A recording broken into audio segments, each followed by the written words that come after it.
Hi friends, இன்றைக்கி நம்ம என்ன பார்க்க போகிறோன்னா, இப்போ இது மசாலா சுண்டல் தான் செய்ய போகிறோம். அதுக்கு தேவையான பொருட்கள்லாம் வச்சுருக்கேன். நான் வந்து ஒரு நாளைக்கு முன்னாடியே முளை கட்டி வச்ச தானியம் இது பச்சை பயிர் வச்சுருக்கேன். இதை வச்சு தான் இன்றைக்கி நம்ம வந்து மசாலா சுண்டல் எப்படி ரெடி பண்ணுறதுன்னு பார்க்க போகிறோம். என்னென்ன பொருள் தேவையான பொருள்லாம் பார்த்துக்கலாம். வெங்காயம் இருக்குது, ஒரு வெங்காயம் கட் பண்ணி வச்சுருக்கேன். கோஸ் கொஞ்சம் கட் பண்ணி வச்சுருக்கேன் தேவையான அளவுக்கு. இது பச்சை மிளகாய், அப்புறமா வந்து இது கேரட் வந்து துருவி வச்சுருக்கேன். அப்புறமா வேணுன்ற அளவுக்கு கொத்தமல்லி மல்லியும் வச்சுருக்கேன். இது புதினா கருவேப்பிலை வச்சுருக்கேன். கொஞ்சமாக ஒரு துண்டு இஞ்சி வச்சுருக்கேன். அவ்வளோதான் ஃப்ரெண்ட்ஸ். வாங்க நம்ம வந்து இப்போ அடுப்பத்தை வச்சு இது வேக வச்சுக்கலாம். ஆனால் ஒரு விசில் தான் விடணும் ஃப்ரெண்ட்ஸ், அதிகமாக விடக்கூடாது. இப்போ அடுப்பத்தை வச்சுக்கலாம். இப்போ வந்து நான் குக்கரில் வச்சுருக்கேன். ஒரு 2 கல் உப்பு போட்டு நான் வச்சுருக்கேன். மூடி வச்சிடலாம். ஒரே ஒரு விசில் விட்டு ஸ்டாப் பண்ணிடலாம்.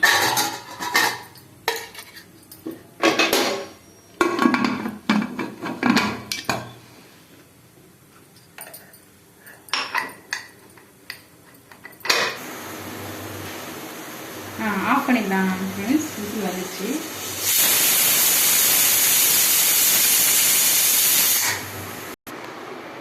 விசில் வந்துடுச்சு. நம்ம கொஞ்ச நேரம் வந்து திறந்துக்கலாம்.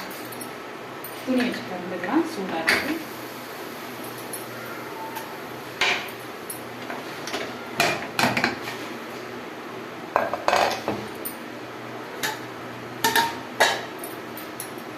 பாருங்க எப்படி வெந்திருக்குன்னு.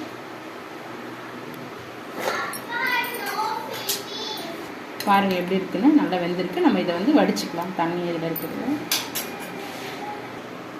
இப்போ வடிகட்டி எடுத்து வச்சிருக்கோம், வடிச்சிருக்கோம். இப்போ ரெடி ஆயிடுச்சு. இப்போ வாங்க எப்படி தாளிக்கலாம்னு ரெடி பண்ணி அடுப்பத்தை வச்சுக்கலாம்.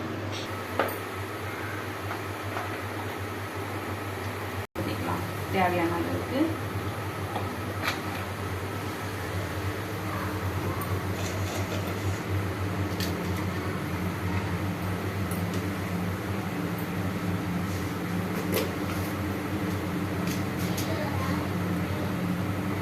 இப்போ எண்ணெய் காஞ்சிச்சு. நம்ம கடுகு போட்டுக்கலாம்.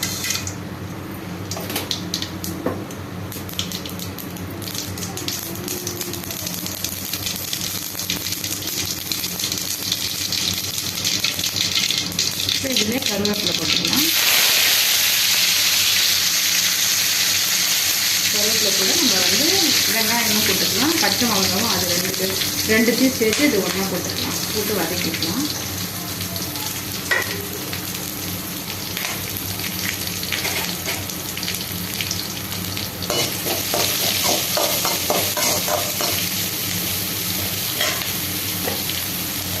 சீக்கிரமா வதக்கிறதுக்கு நம்ம கொஞ்சம் உப்பு போட்டுக்கலாம்.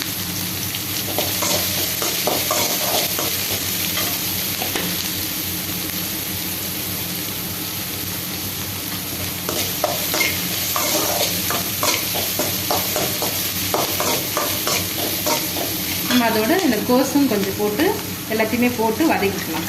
கொஞ்ச நேரம் வதக்கிக்கலாம்.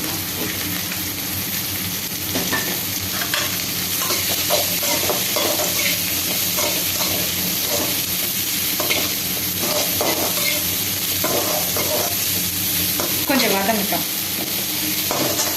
இப்போ இந்த ஸ்டேஜில் நம்ம வந்து கொஞ்சமாக ஒரு சின்ன துண்டு இஞ்சி எடுத்து நல்லா சீவி வச்சுருக்கேன். அதையும் சேர்த்துக்கலாம். கேரட் துருவி வச்சுருக்குது அதையும் போட்டு நல்லா வதக்கிக்கலாம்.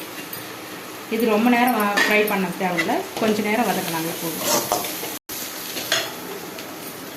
இப்போ வதங்கிடுச்சு. இப்போ நம்ம வந்து இந்த சுண்டல் எடுத்து போட்டுக்கலாம். பச்சை பயிர் சுண்டல் போட்டு நல்லா துவைக்கலாம். துவைவிட்டு நல்லா அடிப்பிடிக்காது சிம்மரில் வச்சு நல்லா துவைக்கலாம். ஆல்ரெடி இதில் நம்ம வந்து அவிக்கும் போதே உப்பு கொஞ்சம் போட்டு அவிச்சோம். கொஞ்சமாக சேர்த்துக்கலாம் உப்பு. நம்ம வந்து ஃபஸ்ட்டு வெங்காயம் வதக்கிறதுக்கு கொஞ்சம் போட்டிருக்கோம். இப்போ கொஞ்சமாக போட்டுக்கலாம் உப்பு.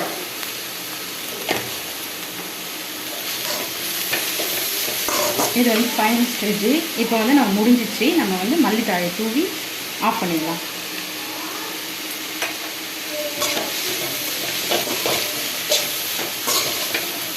அவ்வளோதான், முடிஞ்சிச்சு. நம்ம வந்து அடுப்பை ஆஃப் பண்ணிவிட்டு இதை வந்து பாத்திரத்துக்கு வேணும்னா மாற்றிக்கலாம். ரெடி ஆயிடுச்சு. இப்போ நம்ம வந்து இனிமேல் அப்படியே எடுத்து சாப்பிட்டுக்கலாம்.